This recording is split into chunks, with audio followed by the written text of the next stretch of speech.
Yeah, so Yeah. I understand you've been digging into these, Delhi Capitals is what I understand. Yes, yes. Somehow, um, there is a very sneaky feeling that they could be the dark horse. Well, it's rather disservice to call them a dark horse. I would believe they are actually one of the front runners, if I'm not wrong.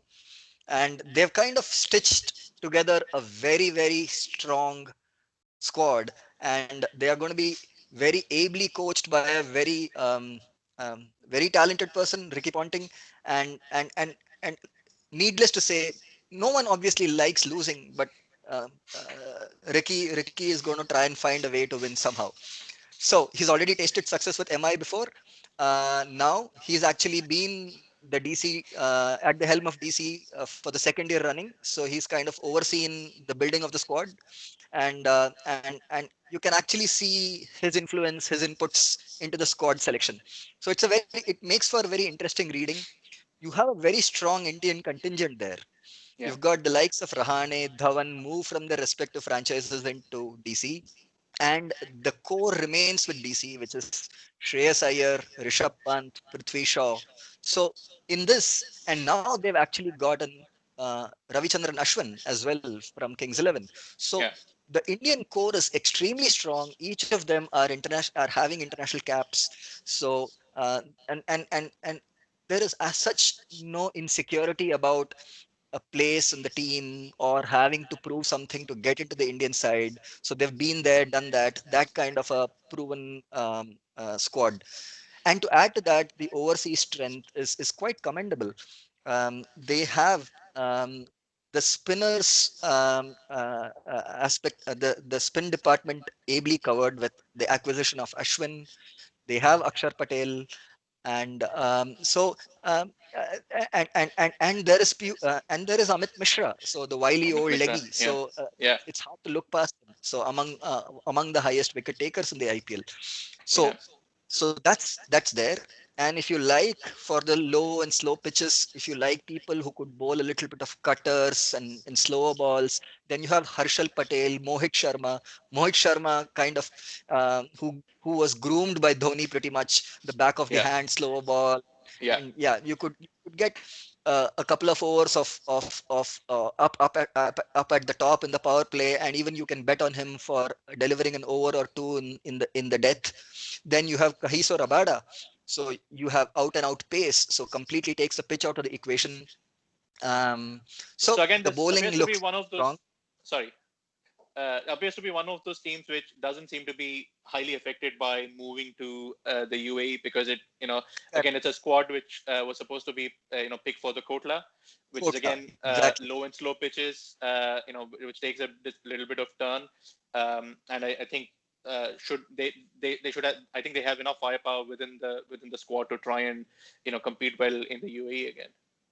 Yeah, they've got the all-rounder spot covered, well covered as well. They've got Kimo Paul, whom we saw what he's capable of a little bit in last year's edition.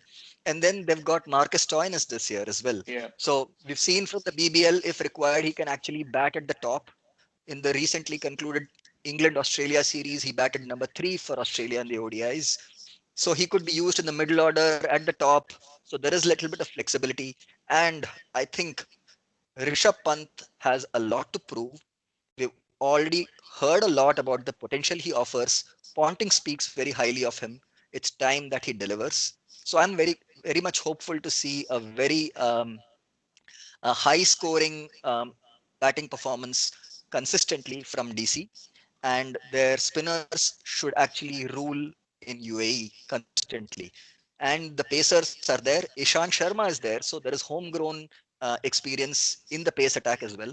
So they look a very well-rounded squad, and not to mention, um, not to forget to mention the inclusion of Alex Carey. yeah. So I, I, I think we've seen very little of him in the Australian circle. He's very talked very highly of, and somehow I feel that he'll be the nudger to milk the middle overs if required, and he would have the power game if in case he is to come in at the later stage of the innings. So Yeah, lots to look out for. Shimran Hetmeyer. Goodness, I don't know. I mean, there's so many names that we can't help but mention here. So there's a lot to look I for. think There's a lot of promise. yeah, I've got a couple of challenges to throw at you. I think the first one being Carey. You mentioned you talked about Carey. The fact that he's actually coming off the series with England, where he's actually struggled in the T20s, batted reasonably well in the second ODI, and then made a brilliant 100 in the third ODI. So that should give him a bit of confidence. Sorry, but do you think he actually has a game to succeed on the slow and low pitches in the UAE? Because So looking at the way he faced Adil Rashid, he was quite tentative against him. I wasn't sure he was always picking the ball. It felt that he was playing off the surface, which at times might work for you, but ideally if you especially if you want to go after the bowling, you should be able to pick it off the hand. And absolutely, yeah. so I don't know if he's going to do that. Um, See, I could be proven wrong, and indeed the sample size we are looking at is very small. So there Yeah, isn't much to take home about what we have seen of him so far, but just the reputation that he brings and the value that he actually adds in terms of how the Australians look at him. He's pretty much their number one wicketkeeper in the white ball format now. So obviously he must be having, and the little that I have seen, he is someone who seemed to have, who's very light on his legs, quick on his feet, and nudging the ball here and there to the third man. So he looks to be a busy player who won't be bogged down, and if required has the big game. I don't know my how much of it, all that I'm talking, is going to be. It remains to be seen how many games he gets to play in the first place, and if at all he gets to play, how many he actually manages to force everyone to take a note of him. But very interesting pick nonetheless. And I think with that, they have probably one of the most well-rounded squads going around in this tournament. Well, I've got one more question for you. So if you look at the Delhi top order, so you've got Shikhar Dhawan, you've got Prithvi Shaw, Ajinkya Rahane, you've got Shreyas Iyer. So where does that leave Rishabh Pant? So last year I think he batted number 3 with Iyer coming in at number 4. Sorry, I missed out Prithvi Shaw. Or did I? So where does that leave Rishabh Pant? Does this mean that to accommodate all these players, to given the fact that they don't have that firepower in the middle order, do you think this means Rishabh Pant might actually be pushed down to bat at say 5 or 6 to give that ballast to the innings at the latter part of the innings? Um, Well, what we think from the outside probably matters less here. I mhm, think the team management should have a clear discussion with him, what mhm, they expect of him. If they think that he is someone, and if he is honest about what he wants, if he thinks that he is someone who actually needs a couple of fours to get in before he starts going bang bang, or is he actually well suited for the finisher's role at number 5 or number 6, where he can come in with 6 overs to go and actually take a couple of 1 over or so to settle in and then start actually taking the run rate over. So as long as there is clarity in his mind, as long as there is clarity in what role the team management expects of him, um, we could extract the best out of him. If we if we have a very confused role for him, a few games we try playing him up the order, and then suddenly we are seeing him being pushed down the order, it doesn't do anyone any good. So I think as long as the role is clear and it's been discussed with him, and his personal aspirations have been taken into account, and the team management has a specific role for him jotted down, then I think there is so much to look forward to from Pant. And I think one way or the other, Ponting will try and find a way of extracting the best out of him. I remember when he was originally left out of the Indian World Cup squad, Ponting was very vocal about it. And he eventually made it after the injury to Vijay Shankar. But yes, so it's high time that the promise that he's shown is translated into the actual results now.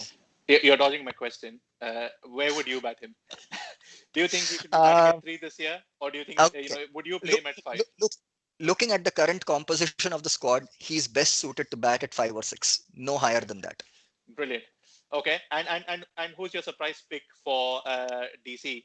Given that you've waxed lyrical about Carey all this time, I'm presuming you've got Carey in your, Yes. performers to watch for? I'll certainly name him among the players to watch, and I'm hoping that Chemo Paul comes good now, better than what we saw of him last year. He's actually carried a very big tag of being a very consistent all-rounder. So as long as he gets consistent games, I think he's there to shine. So someone to look out for. Okay, interesting pick. Not, so we'll certainly see how he fares over the course of this competition. Let's see how much he actually gets to play in the DC squad. Given the strong Indian contingent, they don't, they might surprise everyone and not play any overseas players. So Yeah. uh, They have the capability of actually fielding all 11 Indian side. Yes.